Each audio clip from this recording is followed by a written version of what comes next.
Good morning. Welcome back to Bookeemonsters. My name is PK. It is Friday. TGIF. Oh my goodness. So glad it's Friday. It is April the 11th, and we're here to look at the rest of the new releases that were published in this week.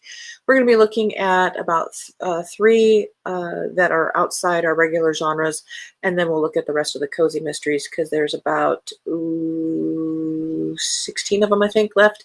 So we will hop in. Quick announcements. I don't have any sprints tonight. I don't do them on Friday night. We'll have them tomorrow afternoon at 3 p.m. Eastern, and they'll go for 5 hours. We do every Tuesday and Thursday evenings and Saturday afternoons. All right. First up is a nonfiction. I actually purchased this one because I have been in love with the Beatles since I was a little girl, and I am a Paul girl. I always fall for the pretty boy. This is John and Paul, A Love Story and Songs by Ian Leslie. John Lennon and Paul McCartney knew each other for 23 years, from 1957 to 1980. This book is the myth-shattering biography of a relationship that changed the cultural history of the world. Did you know that Paul McCartney was 15 and John Lennon was 17 when they met? Paul McCartney was 15. The Beatles shook the world to its core in the 1960s, and to this day, new generations continue to fall in love with their songs and their story. At the heart of this phenomenon lies the dynamic between John Lennon and Paul McCartney. Few other musical partnerships have been rooted in such a deep, intense, and complicated personal relationship. I'm sure there's some duos who would argue with that, but definitely one of the top ones up there. John and Paul's relationship was defined by its complexity, compulsive, tender, and tempestuous, full of longing, riven by jealousy. Like the band, the relationship was always in motion, never in equilibrium for long. This book traces its twists and turns and reveals how these shifts manifested themselves in the music. The two of them shared a private language rooted in the stories, comedy, and songs they both loved as teenagers and later in the lyrics of Beatles songs. The author uses the songs they wrote to trace the shared journey of these two compelling men before, during, and after the Beatles.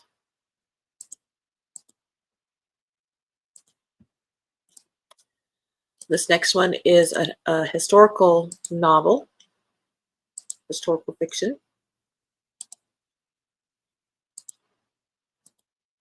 Good morning, Mary. TGIF for sure, no kidding. Gray and going to rain here today. Need the rain, so not complaining. We're going to be almost 80 today, but then, dropping like a rock for the weekend. Kim says, good morning. And Marie, hi, Kim. Hope you're doing well. Indeed. So this book is called Perspectives, with brackets around the S. Don't know why. Author is Laurent Benet, and Sam Taylor is the translator.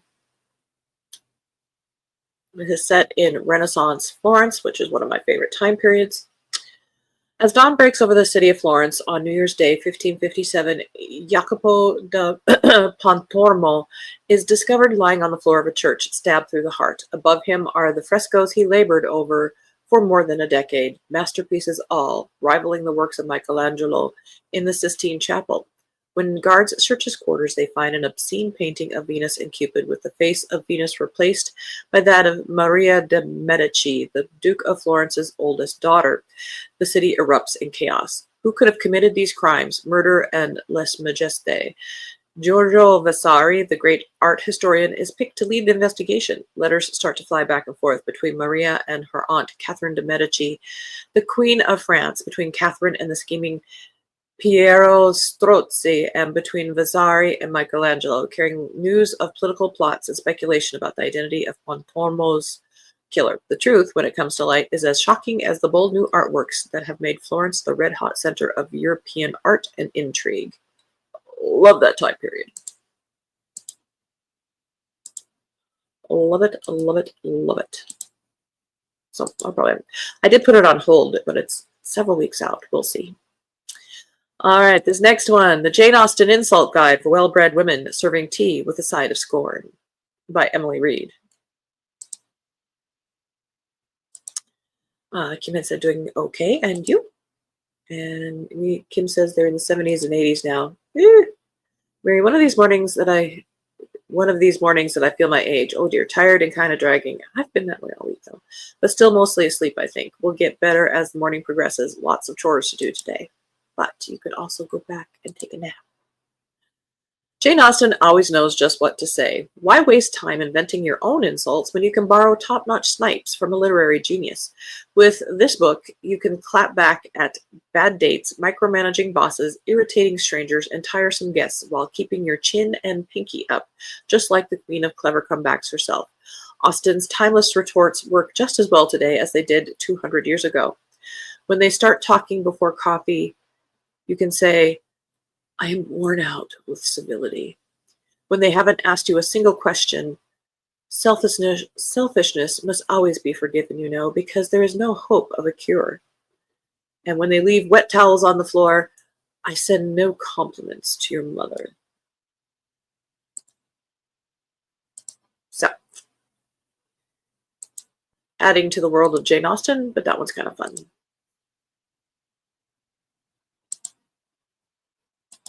Kim says, I always feel mine. Yeah. And Mary loved the subtitle, serving tea with a side of scorn. Priceless. I feel that way often. All right. Back to the cozy mysteries from Monday. We left off on the pineapples.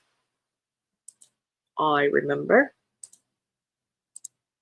Death of a Legend by Caleb Weigel. Myrtle Beach mystery, book number 8.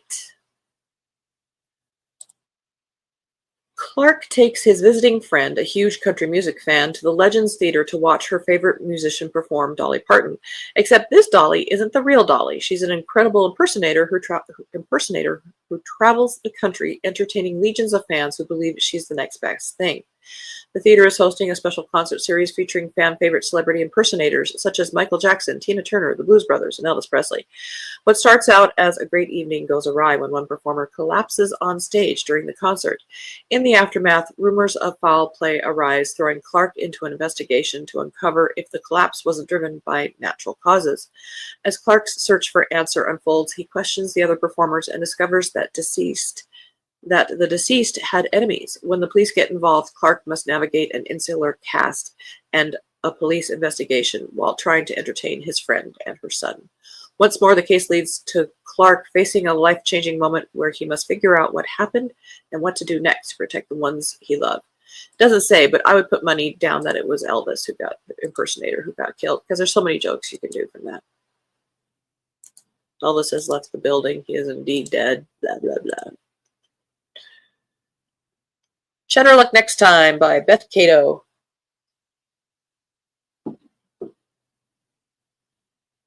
A cozy cheese-scented mystery. Ew, I don't want my mystery to smell like cheese. Bird Nichols is ready to make a fresh start in a familiar place. Last year, her parents died together in a car crash, and her beloved grandmother is presumed dead from an ocean drowning. Bird is now moving onto her grandmother's California coastal property and finally living out her dreams. Bird loves cheese like nothing else. It's her autistic special interest, and she designs her boards along her sensory needs, and other people love them too. But just when everything seems to be going right, the local troublemaker ends up dead on her rural road. Grizz, the closest thing Bird and Grizz has to family, is the sheriff department's favorite suspect, but she is determined to prove Grizz's innocence. So now Bird needs to unpack her possessions, assemble her pretty cheese boards, and find the true murderer before they strike again. Interesting.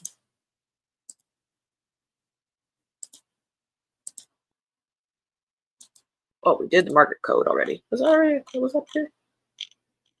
We talked about that on Tuesday. Oh, I remember that one. Page 3 Girls by Cheryl Steins, third in the Nikki Page mysteries. Kim says, ball game tonight. Just one more home game after this. Oh, wow. Of course, it is school age. Nikki Page did it again. She wasn't planning on putting herself in danger or solving another crime, not when she was trying to find a job, become a PI, and enjoy what was left of her summer, but she did it again. When Nikki inserts herself into the problems of a former babysitter, she has no idea about what awaits her. She's thrown into the world of entertainment and the page 3 girls, models and actresses who appear in magazines in various stages of dress and on page 3. When model Nikki tries to help it is charged with murder, Nikki digs in her heels and goes up against the police to prove her friend's innocence and find the real killer. But can Nikki make it out alive? I have a feeling this is like set in the 50s or something. Doesn't say. No clues there.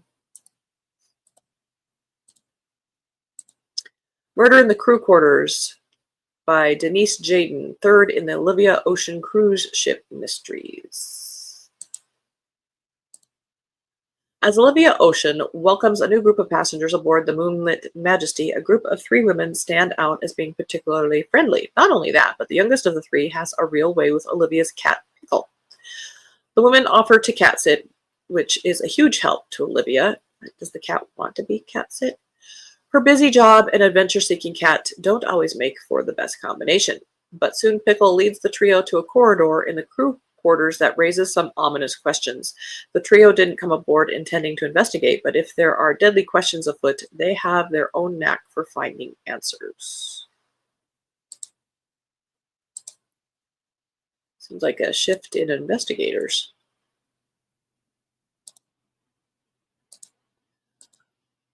Hold on a second. Let's go back here for a second, because I know there's 3 from this book.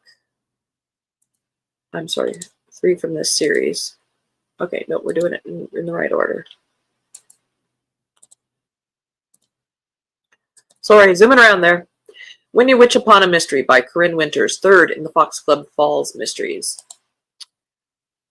When a rare book collector turns up dead at the annual Fall Book Fair, clutching a key marked with the Blackbourne Coven's symbol, Luna is once more dragged into a mystery soaked in secrets and shadow. The missing book he was desperate to buy, gone. The list of suspects, stacked higher than a tower of maple scones.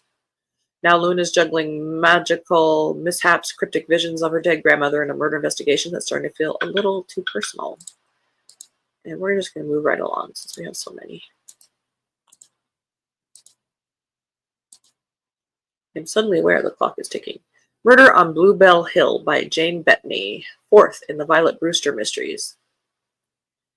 In a quaint village in the Peak District, murder is brewing. Violet Brewster is settling into the quiet life in Merrywell. The last thing she needs is to get mixed up in a police investigation.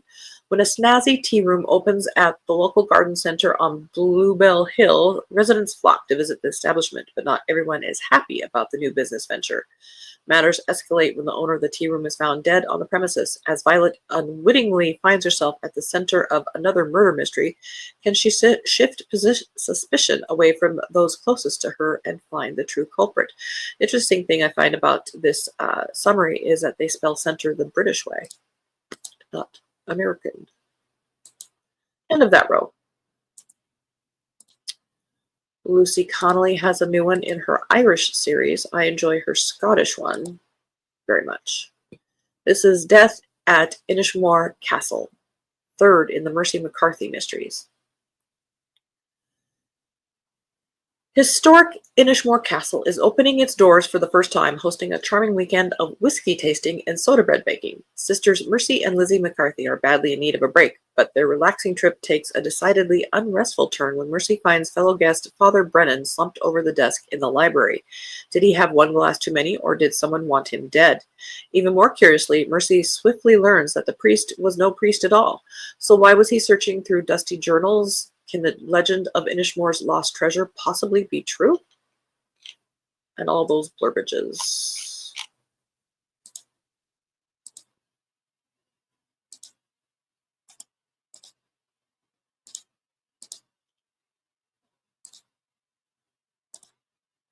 Kim says, I need to call the school and make sure it's not postponed because of the rain last night. Oh, very good. I'd hate to go out someplace and then have it be, no, not really.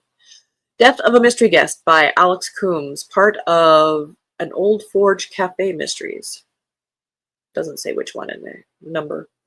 Charlie Hunter does not like Christmas, especially the lead into it, cooking endless servings of Christmas dinner. So when she is asked by Graham Strickland, Michelin-starred chef, egomaniac, and friend, to help out in a hotel restaurant in Edinburgh's new town for a fortnight, she accepts with alacrity. The head chef, David Jenkins, is a very old friend of Strickland's, and the job entails covering temporarily for a sous chef position, while Strickland provides cover for Charlie gratis in the Old Forge Cafe. She is scheduled to be there for a fortnight, but Charlie arrives in Edinburgh just in time to discover David Jenkins being stretchered out. An autopsy reveals the chef had been poisoned with mushrooms. Was it an accident or a murder attempt? It looks like Charlie may be doing a rather different job. ...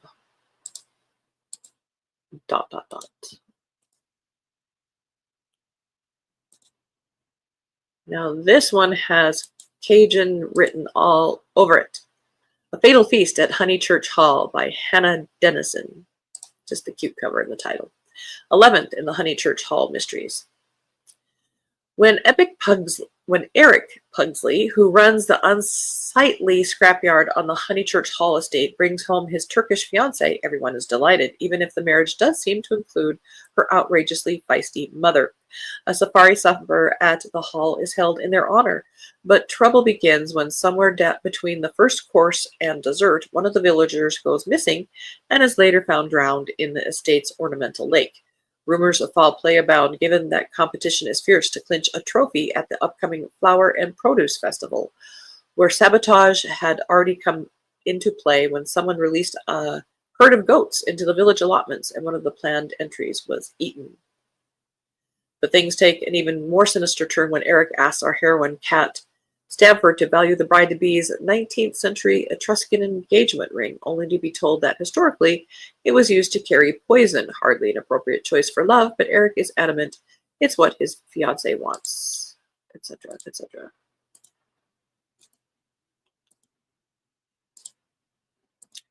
Ledgers and Lies by Cheryl Duggan, first in the Northern Lights Cozy Mysteries.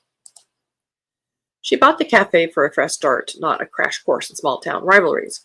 When Cassie Brooks snapped up a picturesque lakeside cafe in Northern Lights, she pictured peaceful mornings, really, friendly neighbors, and the biggest mystery being whether to serve blueberry or raspberry scones. But when she discovers a dusty old ledger tucked behind a loose panel, she realizes settling in won't be as simple as perfecting her latte art. With lies brewing, secrets percolating, and someone determined to keep the past buried, Cassie has no choice but to dig deeper. End of that row. Going fast, we've got 6 books and less than that in minutes. Swiss Secrets by Hazel Smith, 9th in the Maid Ivy Cozy Mysteries. A Swiss chalet, a cunning killer, and a blizzard that's turned paradise into prison. Ivy Stone planned for scenic ski retreat with her 3 best friends in the Swiss Alps, not a murder mystery straight out of an Agatha Christie novel. But when the storm of the century blows in and the manager is found strangled, shock turns to horror as the power fails. With guests panicked and staff in chaos, Ivy's head maid instincts take over. Despite years at a 5-star London hotel, nothing prepared them to keep order with a killer on the loose.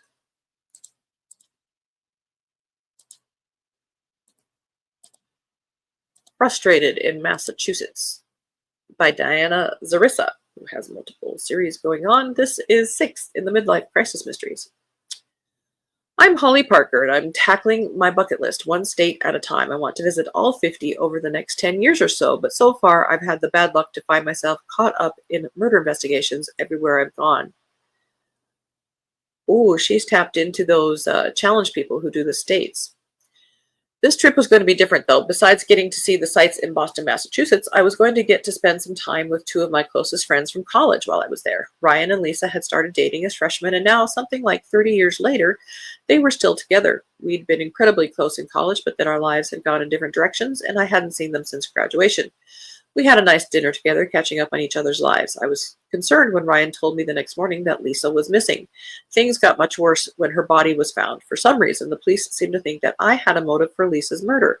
Ryan seemed to be their second favorite suspect, and once again, I found myself caught up in a murder investigation when all I wanted was a vacation. I hear you, girl.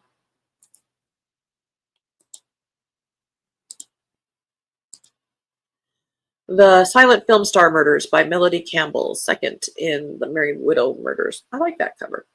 Embarking on another transatlantic crossing in 1928, Married Widow Lady Lucy Revelstoke welcomes new guests aboard the Victoriana, including Renata Harwood, star of the silver screen, and Stella Burke, her bitter protege turned rival.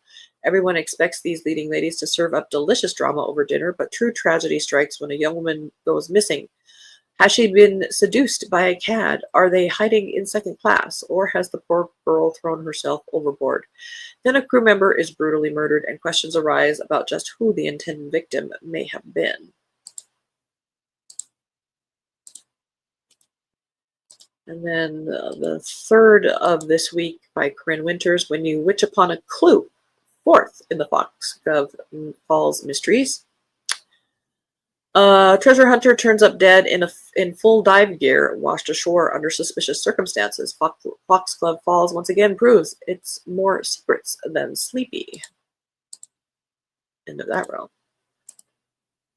We're gonna run out of time, but that's okay. Murder at Gull's Nest by Jess Kidd. I believe every one of us at Gull's Nest is concealing some kind of secret. 1954, when her novel... Oh, we did that one. It's there twice. I do remember that one. Yeah. This is not a game. I think we did this one too. Yes, we did. Look at that. We made it. I know that was kind of a whirlwind getting through. How's my mom doing? Hope you're feeling much and healing nicely. I'll get there for a second. Kim, I did that Tuesday. Manager told me it was postponed to Wednesday. Oh, gotcha. So yes, it was a rush to the finish line. So my mom moved out of the hospital yesterday to assisted living, where she will probably live now for the rest of her time. I've not visited her yet. I'm probably going to do that on Sunday. I'll probably talk to her on the phone between now and then. I had visited her Wednesday night. Yeah, Wednesday night at the hospital, and she was doing a lot better. She was sitting up in the recliner chair rather than in bed, and looking a lot better and a lot more cognitive. So I visited her for a couple hours. We had some good chatting. But the assisted living is actually, I live on the way west end, and it is more west end than where my brother is at. My brother's at the way east end of town. So this is a lot closer. But thank you, thank you. Now let's see if our service manager is going to be in today. He's only worked a day and a half this week. It's getting old. All right. So thank you guys so very much. Those are the new books being published this week. It's not 100% comprehensive, obviously, but it's a very good chunk that we look at. So hopefully something tickled your fancy. I know a couple did mine. I'm going to, I definitely bought that John and Paul one, and I'm really interested in that Perspectives one. That assisted living scenario is more restful for me. True. And for her, you know, it's very surprising. She was, you know, adamant up until now to stay home as 99% do, but she is accepting, and more than that, she totally understands that she needs more help now than before. So yes, it is a very good solution. So now I'm sure my sister, who is has firstborn-itis, is going to be a whirlwind through the house and getting that cleaned and ready to go. Thanks so much. Great to see you and Kim this morning. More coffee in me now, so I'm feeling much more alive. I feel that way when my alarm goes off, and by the time the show starts at 6, I'm like, well, dang, I'm awake. Have a great weekend. Yes, you too. Hope you have a very good weekend. Be safe, everybody. Thank you so much. I appreciate you. Hope to see you tomorrow if I don't have a very good weekend. And as the banner says, don't be a bookworm, be a bookie monster. Nom nom nom. Have a good day. God bless.